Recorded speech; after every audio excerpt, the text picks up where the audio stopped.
भारतीय जो ज्ञान, भारतीय जो विधाएं, भारतीय गोमाताओं का महत्व, मैं केवल इतना ही बताना चाहूंगा माननीय आचार्य जी कि हमने अपनी गोमाता के जो एक तरह से मध्य प्रदेश के लिए अभियान चलाया और ये जैविक खेती के लिए भी कृषि मंत्री जी आप बैठे हैं, निश्चित रूप से ये जो गोपालन के लिए हमने प्रति गौशाला 20 की जगह 40 रुपए किया है और गोपालन को बढ़ावा दे रहे हैं। हमने कहा कि जो दूध उत्पादन हमारा 9% देश में कंट्रीब्यूशन है, इसको 20% तक ले जाएंगे और दूध उत्पादन से भी आय होती है, ऐसा नहीं कि दूध उत्पादन से आय नहीं होती है। हमने माननीय प्रधानमंत्री जी के नेतृत्व में और आप जैसे स्वनाम धन्य ऐसे विद्वानों के सानिध्य में संकल्प ले रहे हैं। मैं यहीं से घोषणा करता हूँ, हमारे बीच अदल सिंह कंसाना जी है, प्राकृतिक खेती के लिए प्रोत्साहन की योजना बनाई है, निश्चित रूप से हम सरकार से अनाउंस करेंगे।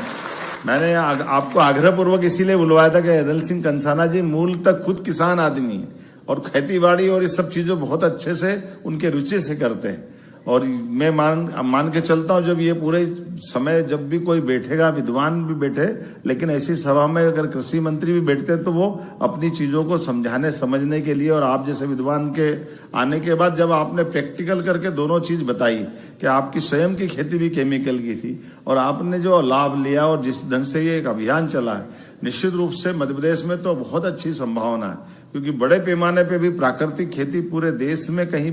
की जाती तो सबसे ज्यादा संख्या में हमारे मध्य प्रदेश में प्राकृतिक खेती होती है। ये आंकड़ा अपने पास है। मैं मान के चलता हूं आने वाले समय में हमारी मंडियों में भी 2 तरह के उपार्जन की व्यवस्था बनाएंगे और विक्रय की व्यवस्था भी करेंगे, ताकि हमारे किसानों को जो प्राकृतिक खेती के आधार पर लाते हैं उनको वैसा महत्व मिले, तो उनको अपने जो मूल महत्व है उस तरह से वो जाना जाए। इस सारे प्रबंधन को करने के लिए आपकी मौजूदगी में हम आपको आश्वस्त भी करते हैं और ये अपने आप के लिए भी अच्छा रहेगा।